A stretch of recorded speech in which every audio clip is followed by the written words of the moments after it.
Hey guys, so we are going to break down a couple of things tonight on factual disputes, okay? So I know that some of you are advanced and some of you aren't. For those of you that are not and have no idea where to start or how this works or what the process is like or what the intent or action should be and whether there should be any follow up, this video is for you. All right, so this is all about beginning with a purpose because if you have no purpose, you have no idea what to do and you're not going to get the results that you want. And I will tell you that if you get to the finish line, meaning the end of the video, I do have some awesome stuff for you. So there's like been like tremendous interest in the dispute project, and because of that, I want to give my thanks to you guys. So I'm offering 15% off the dispute project because I am launching the new automator software soon. So, in addition, speaking of the automator software, I am looking for beta testers, and you can apply at the end of the video. There is a link. All right. Now, if you want to actually access this link for this, meaning this presentation, so that you can access the links, it's going to be in the description, right? So we're calling this Sesame Street Disputes, right? So basically explaining it like you're talking to a fifth grader, okay? And if you go back to maybe like a year and a half ago, basically a year and a half ago, you will actually find a video called Sesame Street Disputes. So this kind of goes with that. Anyway, so we have to start with a purpose. You have to know the purpose of your disputes and the direction you want to take, and then the intent behind it, the action, and the follow-up, right? So we are very simply going to go through this process, right? So section 1 is the purpose, right? So first of all, you have to figure out what you need to dispute, right? So very simply, look at your credit report. Find your negatives. Someone actually approached me tonight via email and said, hey, you know what? I got your mastermind course. I love it. But even though it's really detailed, I have no idea where to start. What do I do? Can you help me find the negative items on my credit report? All right. So this is actually what prompted me to create this video, because I can tell you all about dispute reasons and the best tactics and everything, but if you have no idea where to start, what good is that going to do? So let's say that you have these collections, you have these charge-offs, this public record, the lates, and the inquiries, all right, or inquiry. So you have 3 medical collections: Unknown, University, and Dr. Bond.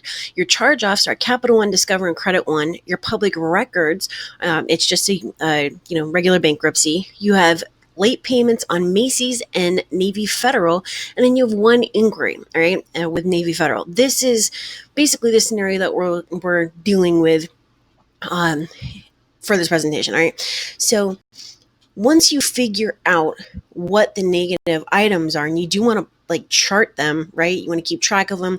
Make sure to remember this.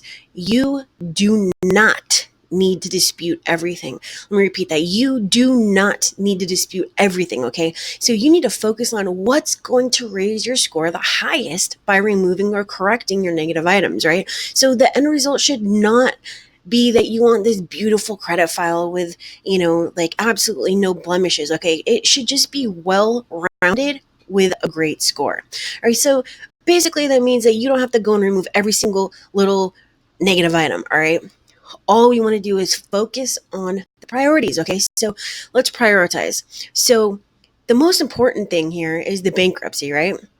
So you want to start with the bankruptcy, and then it goes charge off, and then collections. So if you look over on the right side, so the way that you want to look at this is, depending on the age of the bankruptcy, this is where your power move should be, because a bankruptcy can drop your score by like 240 points. I mean, who the heck wants that on there?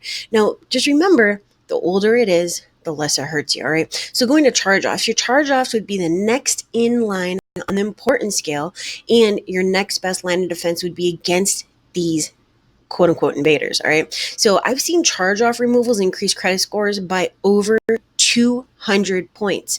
So this is definitely something that you would want to remove. You do not want to leave them on there. Okay. And then lastly, collections, and even right under that would be that inquiry with Navy Federal. All right. So collections are easy to remove most of the time, and I should have emphasized most of the time. And it all depends on that shouldn't say agency. It auto-corrected the age and balance. All right. So, they don't have the same impact on scores and ability to obtain credit as other derogatory items like charge-offs, right? And then, like I said, your inquiries would follow this line. So now you have to figure out the direction, all right? So map it out so it makes sense. So your first round is going to be with the credit bureaus. Now, yes, I have told you before that it really just depends on what you're disputing, right? So round one could actually be first with your collections, especially with those 3 medical collections. All right, so you can do this one of 2 ways. You can do round one with the bureaus and then 15 days later your collections, or you could do round one collections, 15 days later credit bureaus, all right? And then round 2 would be credit bureaus, and then 15 days later, round 2 creditors and round 2 collectors. All right. Now, over on the left-hand side, you're also seeing where it says violation preparation. All that means is that you want to take note of what their violations are stacking up with. All right. So let's say that they failed to put the notice of dispute. They failed to, send something that proved that you ever went to see Dr. Bond. Whatever it is, you need to take note of it because you're going to use it against them in the future. Okay. So map this out so you know what you're doing. And then you have to figure out, well, when do I send this stuff? All right. So this is basically what you're always going to go with. Okay. So round one, you're going to send out. 15 days later, send out your collections. And then 30 days after you sent out round one, pull a new credit report, determine your deletions or corrections, and send out round 2. Okay. And it goes on and on and on and on and on. 30 days, new round, 30 days, new round, 30 days, new. Okay. So what you need to do though is you need to regroup and figure out, where the heck am I? What progress have I made, right? Because if you have no idea what you're doing or, why you're doing it, then you just shouldn't be doing it. All right. So section 3 is your intent. Okay. So I always tell you guys, start with the big guns. All right. You are not saving yourself for anything or anyone. Okay. It's not like you're holding back your dispute virginity. It doesn't work like that. Okay. There's no chastity belt when it comes to dispute reasons and disputing and your negative items and getting them removed and moving on and getting financial freedom. Okay.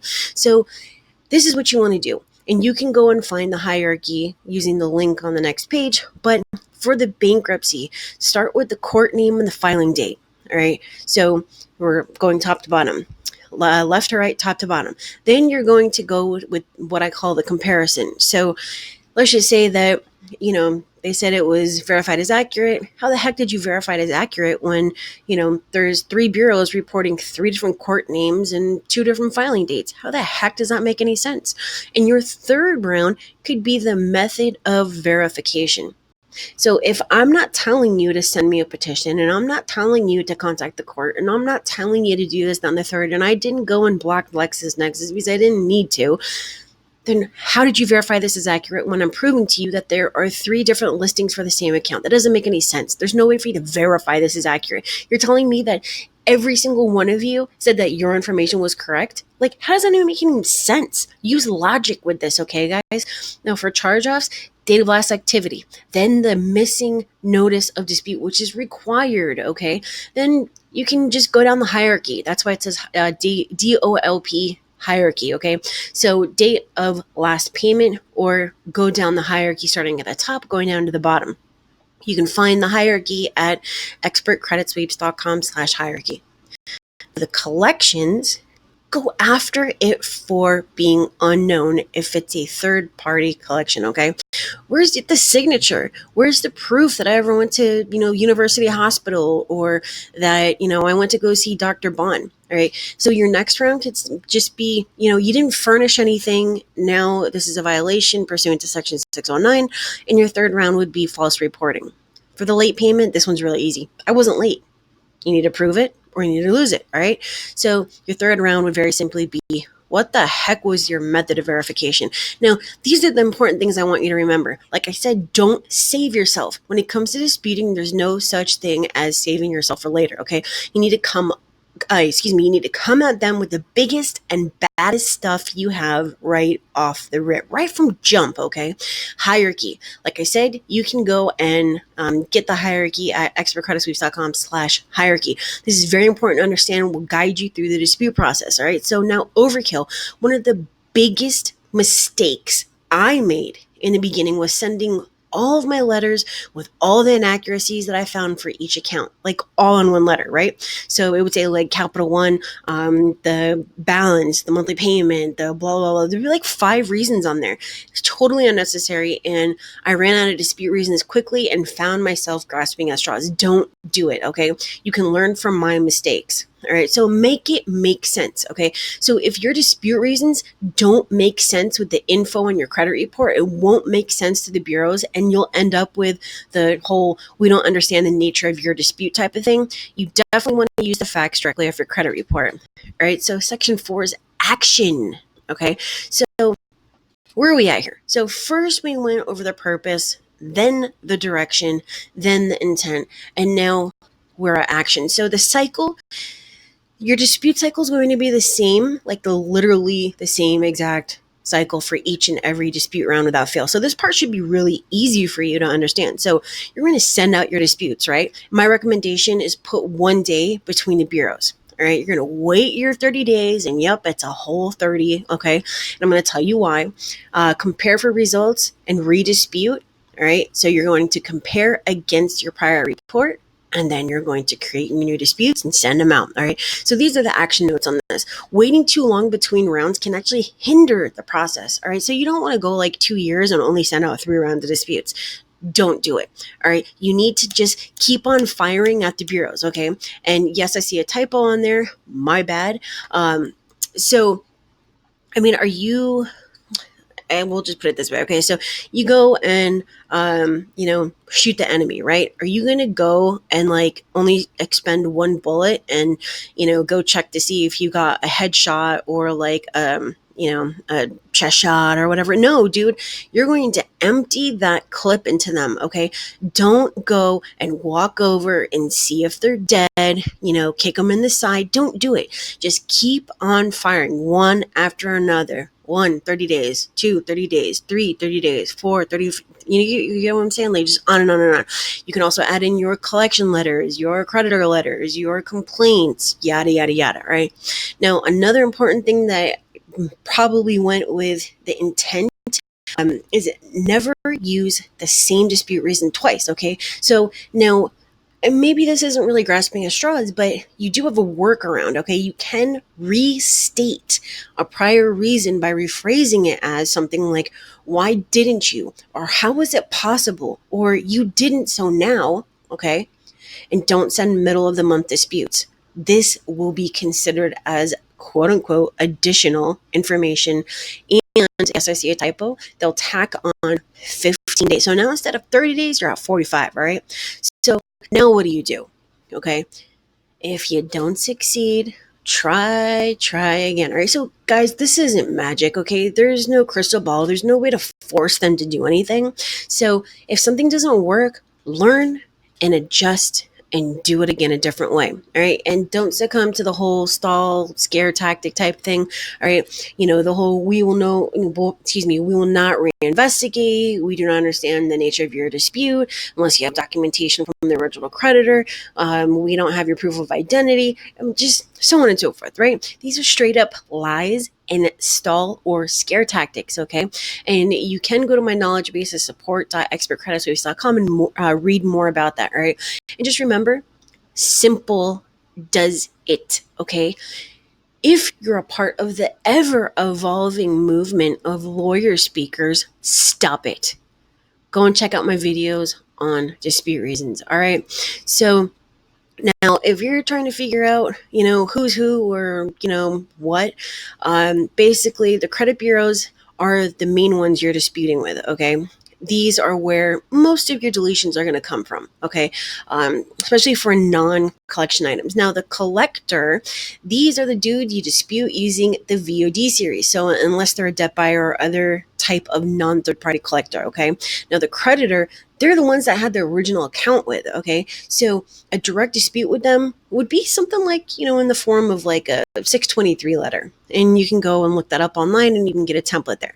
Now, just as I told you, you can get 15% off the dispute project. It is already on the website. Just go and look at the checkout. The original price of 67 is crossed off and it says like 56 and change. Okay, so you can save like $10 by clicking here, or you can go to the original page. And I think I'm going to put a link on this video on this page here. So you will get access to like 165 plus dispute reasons and 30 plus letter templates, and just simply copy and paste and create your dispute letter. I mean, it's really that simple. All right. And then, like I said, I am looking for beta testers for the new Automator software. If you're interested, click here to apply. All right. So that is it. Thanks for watching. I do have comments that I need to catch up on. I have been very, very busy, and I actually did have, I don't want to call it a death in the family because he did not pass yet, but my father has anaplastic thyroid cancer, and definitely hit us hard. So I have not been posting my videos because I've been very, very busy, obviously with family issues. So I appreciate everyone watching. Like I said, please make sure to like, comment, and subscribe. And I am coming out with a ton of awesome stuff for you guys. So that is it for tonight. Have a great one, guys. Bye.